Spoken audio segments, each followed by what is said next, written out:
So, and thanks for doing this. I appreciate it. I know it's a weeknight and you guys are busy. So, Yeah, no problem. all right, 3, 2, 1. Hey, everybody! Welcome to this edition of This Week in Women's Soccer, a special edition. We had a second time here in this week, so a little double dose of the show. Happy to be joined now by Washington Spirit and Canadian national team midfielder Diana Matheson. How are you, Diana? I'm good. Thanks for having me. I didn't know it was a special edition. Well, yeah, we usually do it weekly, and then we just had some different timing with recording, so we just ended up doing All right. 2 Sounds shows. good. Yeah, definitely. So, well, pretty good week for you guys, I guess, or at least the front half of that last week that you guys had going out to Seattle and Portland, picking up the first win out in Seattle. Result didn't go your way in Portland, but I mean, what was the general feel from that road trip that you just had? Yeah, we were happy, obviously, to get the first win out of the way. We've wanted that for a while. Obviously, we wanted to get at least a point out of Portland, and we thought we played well. But, I mean, they have two of the best strikers in the game, and unfortunately, they both got a goal that day, so we couldn't get a point off of them. But most importantly, we were happy to get the first win of the season. Mm-hmm. I mean, has the mood changed at all? I mean, what was it like going into that road trip versus now after picking up those 3 points? The mood was good before, but I think there was that added stress of knowing that we hadn't won yet, so we kind of have that off our shoulders now. And we know we've been playing well. We put in some good performances. I think we maybe deserve a few more points than we've got, and now it's just about finishing games a little better and scoring goals and not conceding so many easy ones, and then getting more and more points. Mm-hmm. It sounds like in general you guys were fairly happy. I mean, maybe not happy, but you weren't totally stressing the start to the season of being winless through those few games. It was. I mean, obviously we were not where we wanted to be at all, and there was having stress not having won a game going into Seattle, and we knew that was a big game for us and one we had to win. But, we knew we'd been playing well. We'd had some great crowds out here, great competitive games, and obviously we weren't happy that we lost or tied a lot of them. But, overall, we're building as a team. We're such a young team. We've come a long way already, and now, it's about picking up more points, and especially when we're at home now, it's going to be about winning all our games at home. Mm-hmm. And you mentioned the great crowds. We saw that. It was I'm sure a nice surprise for you guys. I mean, what's it been like sort of settling into the Washington and Maryland area? It's been great. Obviously, my living situation is fantastic here at the Ingleside at King Farm Retirement Community. We're being spoiled here, for sure. We have the best apartment in the league. We actually had dinner tonight at a neighbor's place. It's fantastic. And the D.C. area is great, too. Been downtown a few times. City's beautiful. And we have the best field in the league, I think it's fair to say. And I think a lot of other teams would tell you that, too. The grass is fantastic. It's a great size. And it's been filling up. Our fans have been fantastic so far. Mm-hmm. I know there have been a couple articles out there and whatnot, but the living at the retirement home, I mean, what's that like for adjustment to, I mean, it's got to be different than anything you've really experienced before. Yes, for sure it is, but the apartment's our own space, so really it's like an apartment anywhere else except maybe a little bigger. We've got lots of space, and then obviously we've got to meet a lot of amazing people here too, and it's honestly such an innovative solution, and it's cost-effective for a league that needs to be cost-effective, and it should be something that every team looks to adopt next year, I think, because it's a fantastic idea, and it's worked out great here.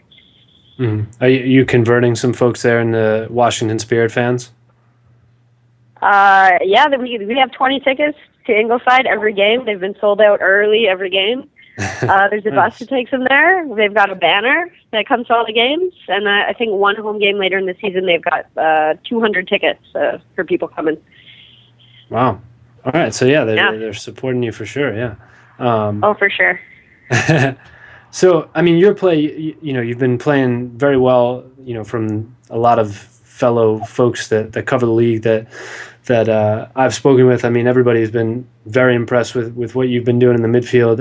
A few weeks ago, Portland came into town, and that pre-game press conference, Christine Sinclair had said I'm paraphrasing her, but that you're one of the best players in the world, but you just haven't had that platform to show it. Do you sort of feel that NWSL has helped you even in these early days of the league? Yeah, I think for sure. I mean, I tried to play in the U.S. for a few years and never really got into the league here. So I think it's just really come along in the right time in my career. You know, I'm a little older, more experienced, which I'm sure helped. It's a fairly young league this year. And yeah, it's just really worked out for me. And I'm so happy to be playing in the U.S. now, a little closer to home than I was before. And, you know, I knew coming in that I wanted to help contribute to the team as much as I can and create goals. And so far, I've been able to do that. So, yeah, I've been happy so far. Here with Diana Matheson, D-Math as the fans call you. Does anybody actually call you that, Diana, or is that just a fan-contrived thing? I think that's more of a fan thing. I've seen it more on signs than anything else. Usually people just call me D. Yeah. Okay. Well, here with Diana Matheson, the Canadians in this league so far have been playing very well. I mean, you being probably the most prime example, as well as Sophie Schmidt's doing well. Obviously, everybody knows Christine Sinclair and a lot of, plenty of other players. How necessary do you think this league is for the development of the national team? Yeah, I think it's going to be huge for Canada Soccer. It gives more Canadian players the opportunity to play professionally in a professional environment. It's also nice to play in North America, to have the opportunity to play hours from home or in the same time zone rather than going to Europe. And I think it gives Canadians something to watch. And, kids at home can watch us play in games and kind of have a team to cheer for. So they can watch us year round, which, they couldn't really do in the past, which is great too. And yeah, the scoring has been great so far. Canadians have been doing well. I think if you include Sydney Leroux in the Canadian-born players, I think we're kind of dominating the goal scoring right now. So it's been good. Well, that's a touchy subject, I'm told. That's a touchy subject. We'll just go with Canadian-born goal. We've got a pretty high percentage right now. All right, we can go with that then. Yeah, we'll include Sid in that. She can count in both maybe as the American and the Canadian tally. Yeah, that's fair. Well, you yourself have four goals and 2 assists. I think Sophie Schmidt as well, as she had a great free kick over the weekend against Seattle. There's also talk of, and it's pretty speculative now, but of expansion to Canada, whether it's Vancouver, Toronto. Is just the idea of that even, is that something that excites you and even teammates to know that there could be professional women's soccer in Canada? Yeah, for sure. I think that's something that all the Canadian players would like to see in the future. It's probably not going to be next year, but once the league's established and expanded a bit, that it could go to Canada. And I think it's something that Canadian fans and Canadian cities want. And I think if they were to go to big markets like Vancouver, Ottawa, or Toronto, that the clubs would do really well. So, yeah, I hope that's something that's going to be in the future. Mm-hmm. And obviously, speaking of Toronto, big game coming up for Canada, U.S. going into Toronto to play Canada in what's dubbed as the rematch, as the marketing folks are calling it.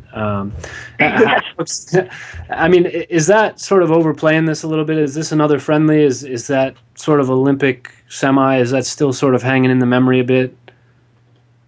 I think this one will mean more to us, more than anything, because of the fans, because we want to give back to the fans that were so behind us at the Olympics. And this game is sold out, I think, under 2 hours. So there's going to be a fantastic crowd there, and they're going to be so invested in this game. So more than anything, we want to put on a performance for them and really thank them for cheering us on. Mm-hmm. And I mean, being from very close to there, I mean, are you expecting a personal following or a big personal fan group of sorts?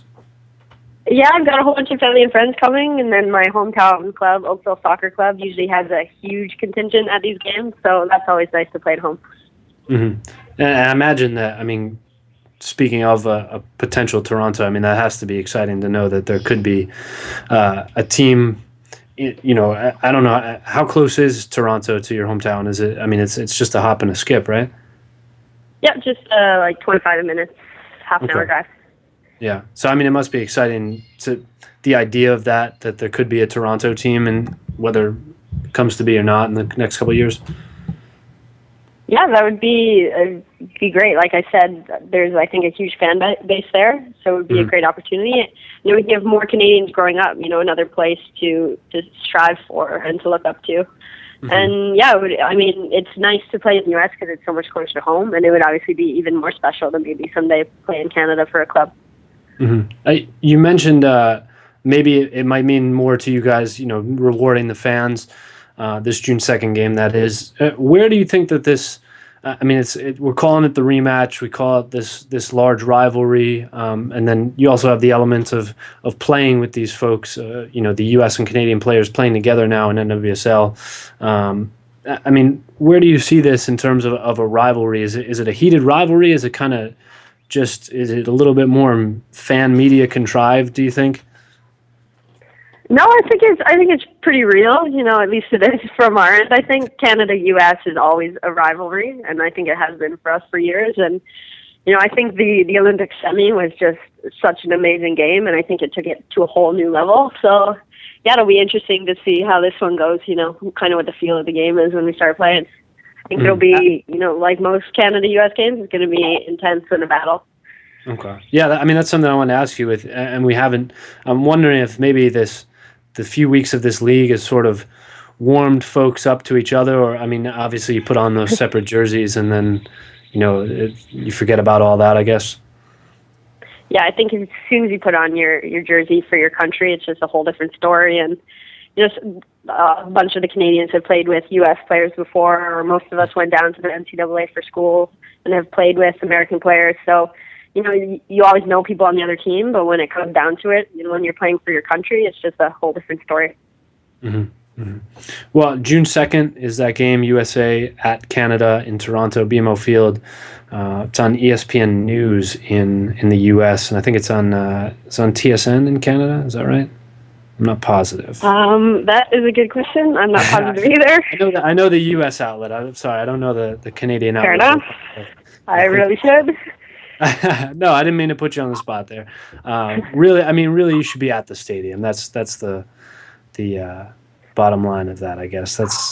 We'll figure out the TV. But well, Diana, thank you for joining us here on This Week in Women's Soccer. I definitely appreciate it, and good luck in that June 2nd game and this weekend coming up against another game against Boston. A couple 1-1 draws these first couple times. Hopefully, there's a breakthrough there to break that deadlock, huh?